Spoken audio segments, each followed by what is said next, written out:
And my name is Jamie Kiska. I am from section 3056. A quick shot of my audience. Okay.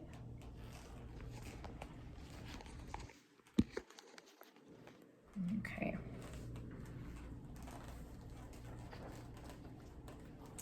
That's not good.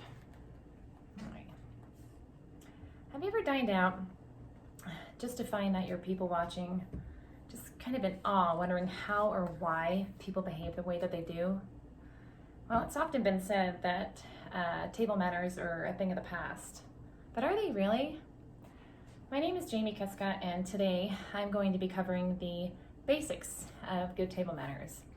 I'm going to cover a historical preview of the origins of dining etiquette, the lack of table manners in today's society, and just what exactly are good table manners. Now, dining etiquette has been around for centuries. So where have our table manners gone? Well, we're going to need to rediscover the origins of dining etiquette. Now, the origins of dining etiquette can be dated back to the mid-15th century. It's a period of time otherwise referred to as the Renaissance or the Middle Ages. This was a time when social lives revolved around eating and drinking. Now, just keep in mind, these people were not born with table manners. Having good table manners is something that needed to be learned, so therefore it needed to be taught. In this period known as the Renaissance, most people did not know how to read or write, and books in print were even uncommon. So how did they learn? Well, they were innovative by creating poems and rhymes to help them learn. Now, having good table manners was an important skill, as it was a direct reflection of one's social order or class. Displaying proper table manners was not only essential, but it was a clear distinction of the elite from the common people, or easier said, the wealthy from the vagabonds. As people practiced good table manners, manners started to become increasingly important at the dinner table. Now, during this period, it has been thought that Italy may be responsible for the cultural revolution of table manners. Now, one cultural way that Italy refined table manners was that the Italians, not only did they wash their hands, but you had to make it known to your guests that you washed your hands, so you had to do so in view of all the guests. So you might ask yourself, why? Well, there weren't quite forks yet.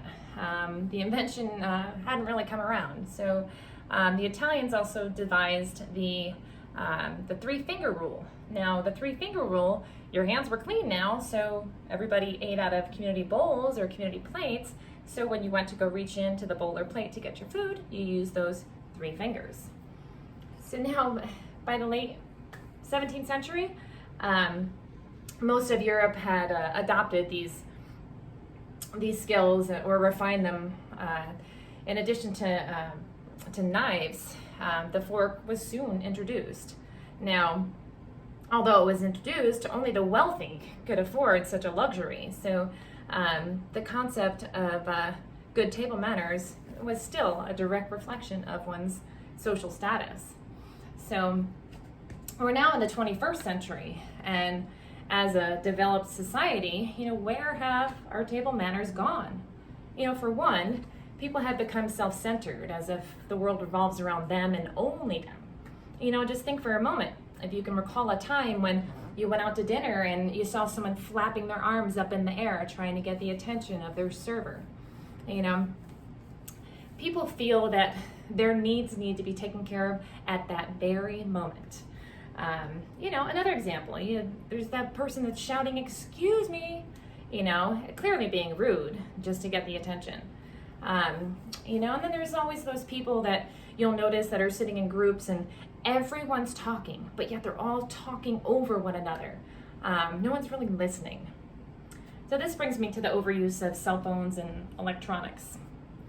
After all, now, how could we live without them? Social media apps encourage us to check in and post pictures of our every move. You know, who are we with? What are we doing? Where are we at? What are we eating? You know, you get this, you get it. Taking pictures becomes the focus of the gathering. You know, sometimes you're even interrupting other guests to take photos of you.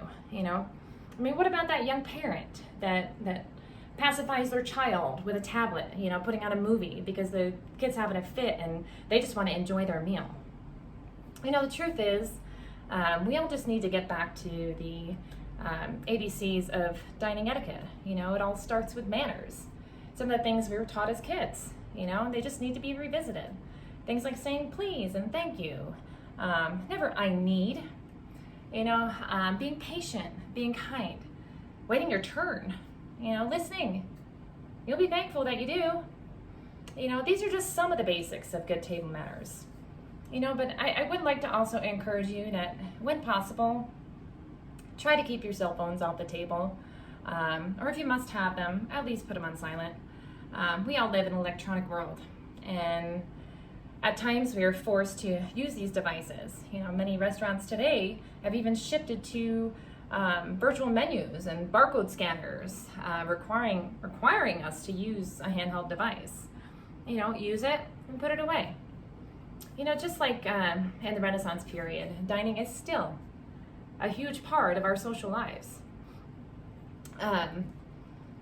We may be living in a new age, but the basics of dining etiquette are still universal.